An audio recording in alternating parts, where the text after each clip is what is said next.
Abre a sua Bíblia em Marcos, capítulo 9 de Marcos. Este texto aqui é tremendo, o capítulo todo é tremendo, maravilhoso. Nós vamos começar no versículo 14. Marcos 9, 14. Quando eles se aproximaram dos discípulos, eles quem? Jesus, Pedro, Tiago e João. Eles estavam no Monte da Transfiguração. Passaram a noite no Monte da Transfiguração. Os discípulos estavam ao pé do monte. Só subiu no monte Jesus, Pedro, Tiago e João. Ao descer do monte, Jesus com os três se aproximaram dos discípulos e viram numerosa multidão ao redor deles, e que os escribas discutiam com eles.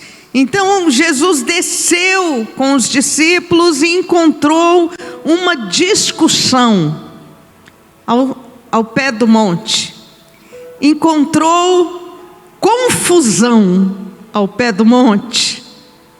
Encontrou um ambiente ruim ao pé do monte. Por que a discussão? Por que o ambiente ruim ali?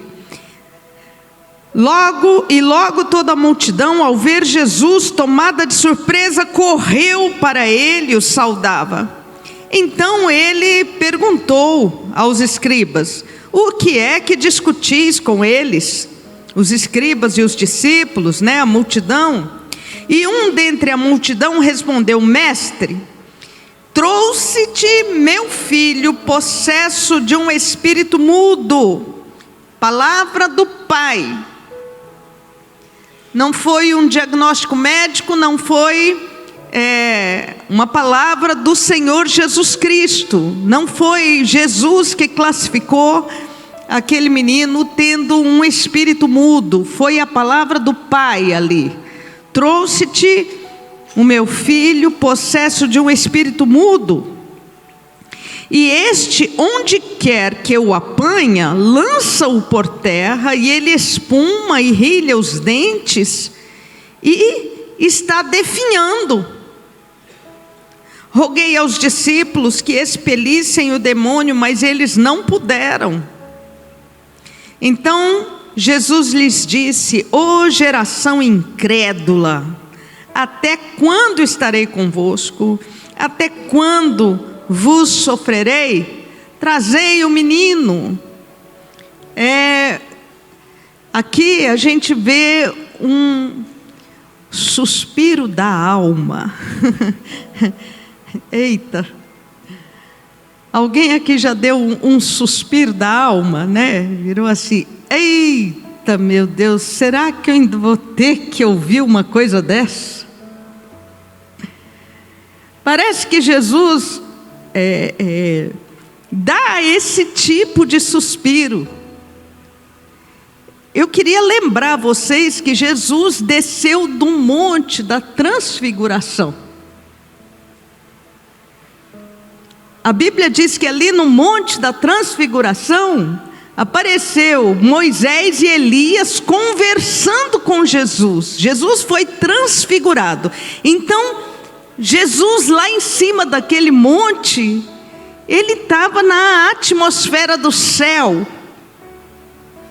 Ele estava envolto na atmosfera do céu. Quando ele desce do monte, vê aquela discussão, aquilo, e o pai do menino chega e fala assim: eu trouxe meu filho para os discípulos, para eles expulsarem o demônio, e eles não puderam curar o meu filho, não puderam expulsar o demônio. Jesus olha tudo aquilo e fala assim: ó geração incrédula, até quando eu vou ter que sofrer isso? O que mostra para mim Jesus 100% Deus, E é bom você pensar nisso. Jesus 100% Deus, o Verbo que se fez carne e habitou entre nós, aquele que tem todo o poder nos céus e na terra, aquele que a palavra de Deus diz que é o mesmo ontem, hoje e vai ser eternamente, aquele que pode te ouvir, aquele que tem resposta para você. Jesus 100% Deus, Jesus 100% humano também, aquele que compreende a sua dor porque passou dor, aquele que compreende a sua frustração porque foi inúmeras vezes frustrado nessa terra, aquele que compreende quando você é deixado de lado, é abandonado ou é traído, porque ele próprio foi traído nessa terra e sentiu essa dor. Aquele que sabe o que é sofrer. Jesus 100% Deus e 100% humano. Oh, maravilha, só Deus pode fazer isso. Aquele que me entende. Posso chorar aos pés da cruz, porque Ele entende a nossa dor. Oh, geração incrédula, até quando eu vou estar aqui? Até quando vos sofrerei? Trazei o menino. Trouxeram-lhe o menino. Quando ele viu a Jesus, o Espírito imediatamente o agitou com violência. Caindo ele por terra, revolvia-se espumando. Os espíritos malignos sabiam muito bem quem era Jesus Cristo. Se o ser humano não sabe até hoje quem é Jesus Cristo, os espíritos malignos sabem muito bem quem é Jesus Cristo. A Bíblia diz que o endemoniado de Gadara, quando viu a Jesus, saiu correndo, gritando, ajoelhou aos pés de Jesus e falou: o que vieste fazer aqui? Vieste me perturbar antes do tempo? Os espíritos malignos sabem muito bem quem é Jesus. E sabem que ao nome de Jesus tem que se dobrar todo o joelho, no céu, na terra e embaixo da terra. Oh, glória a Jesus. O nome de Jesus tem poder. Glória a Deus. Quando o Espírito viu, imediatamente o agitou com violência e, caindo por terra, revolvia-se espumando. Jesus, movido de compaixão, perguntou ao pai do menino: há quanto tempo isso lhe sucede? Desde a infância, respondeu.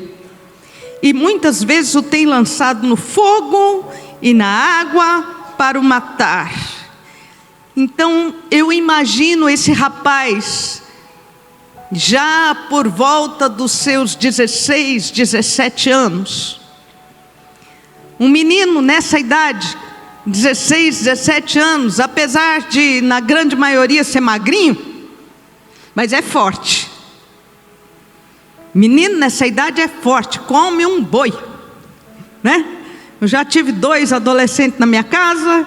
E agora tem um neto adolescente. Você é mãe de adolescente, você sabe. São fortes. Então, quando o pai deste menino diz que ele está definhando, hoje a medicina é muito avançada. O que me parece aqui, crises epiléticas. O pai do menino chama de espírito maligno, e Jesus expulsou um demônio. Mas crises epiléticas não são demônio. Então esta aqui era uma situação diferente. Era um espírito maligno de fato. Mas vou falar das crises epiléticas, o que a medicina sabe hoje sobre crises epiléticas. Uma crise epilética é um terremoto no cérebro.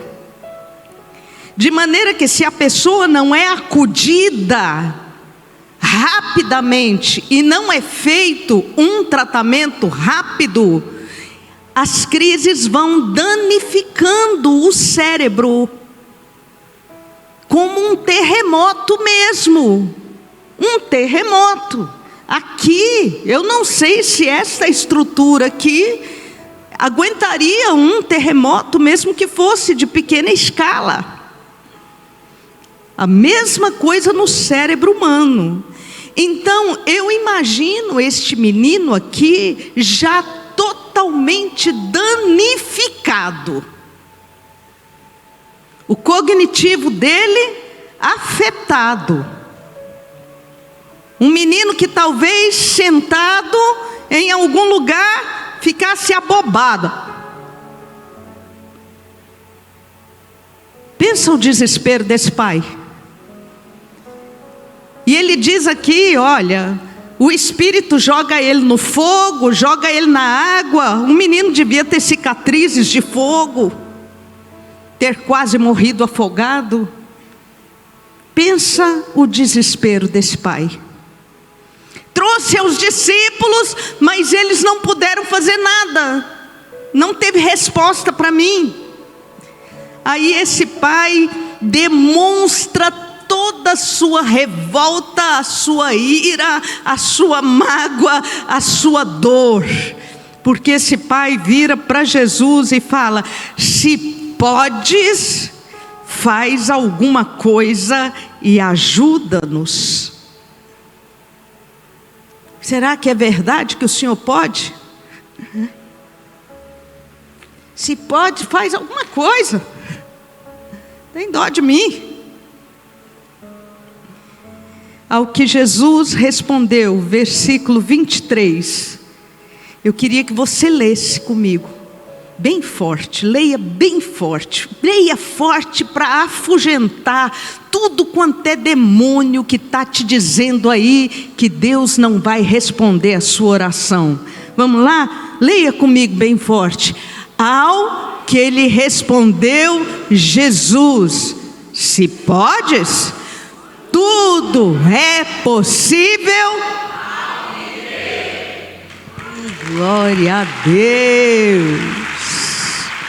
Vamos ler de novo? Vamos. Só para você ficar aí bem firme. Isso aqui é palavra de Jesus. Isso aqui é palavra do Verbo que se fez carne e habitou entre nós. É palavra de Jesus para um homem angustiado, para um pai angustiado. É palavra de Jesus para um homem com raiva. Ele estava com raiva de ver o seu filho sofrendo. Jesus virou para ele e falou: se podes? Não, não é por aí não.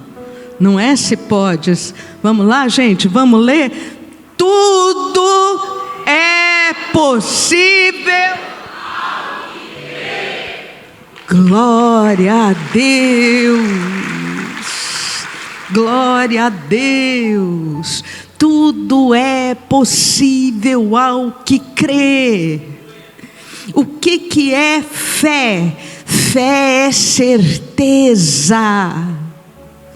Eu tenho a certeza de que o meu Deus pode todas as coisas. Eu tenho a certeza de que aquele que prometeu é fiel para cumprir. Eu tenho a certeza de que quando Deus age, ninguém pode impedir. Põe a mão no seu peito e fala assim: eu tenho a certeza que Ele vai agir por mim.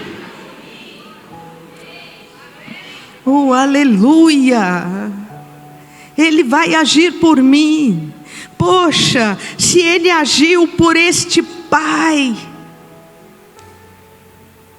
que chegou até com uma certa raiva, você não sente não? Se tu podes, faz alguma coisa. Você não sente que tinha aí uma, né? Sabe aquelas palavras que a gente dá assim para dar uma cutucada, né? Se podes, faz alguma coisa. Se Jesus entendeu e teve misericórdia desse pai, Ele vai agir pela sua vida. Ele vai fazer por você. Se podes, não, tudo é possível ao que crê. Imediatamente o pai do menino exclamou com lágrimas: eu creio, ajuda-me na minha pequena fé. Essa tradução fala: ajuda-me na minha falta de fé. Tem uma outra tradução que fala: ajuda-me na minha pequena fé. Todos nós temos uma fé pequena. Se você não tivesse pelo menos a fé do tamanho do grão de mostarda, você não estaria aqui. Mas se você está aqui, se você está me assistindo pela televisão, é porque você tem fé. Todos nós temos fé. Então vamos fazer a mesma oração que esse homem? Você pode levantar sua mão e falar: Senhor, me ajuda na minha pequena fé. Me ajuda, Senhor.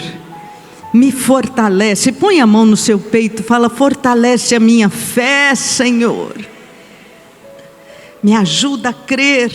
Ajuda-me na minha pequena fé. 25. Vendo Jesus que a multidão concorria, repreendeu o espírito imundo, dizendo-lhe: espírito mudo e surdo, eu te ordeno, sai deste jovem e não voltes nunca mais.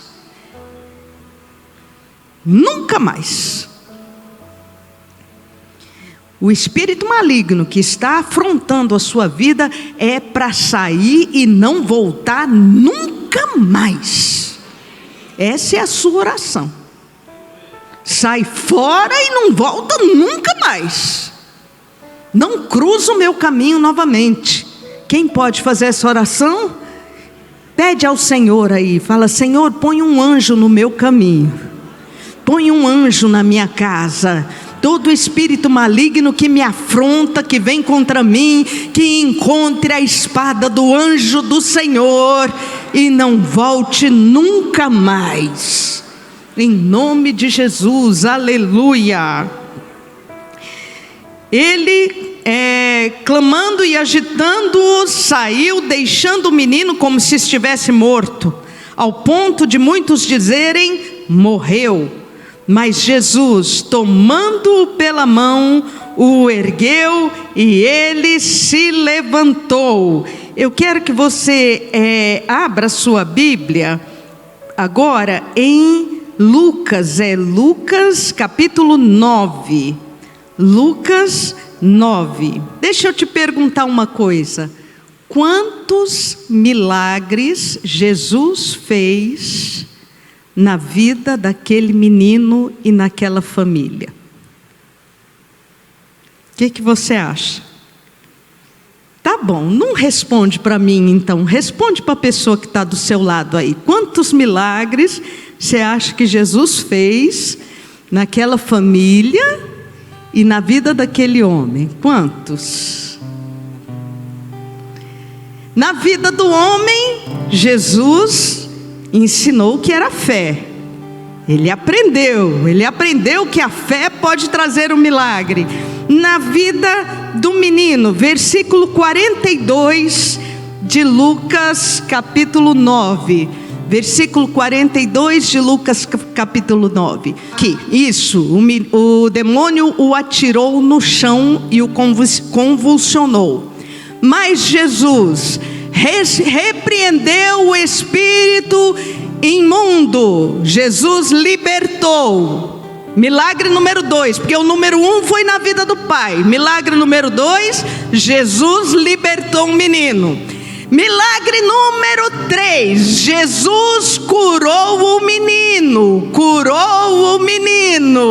Milagre número 4, devolveu o menino ao pai. Jesus é Deus de restituição. Levantou a fé daquele pai, libertou o menino, curou o menino e restituiu aquele menino à família. Oh, glória a Deus!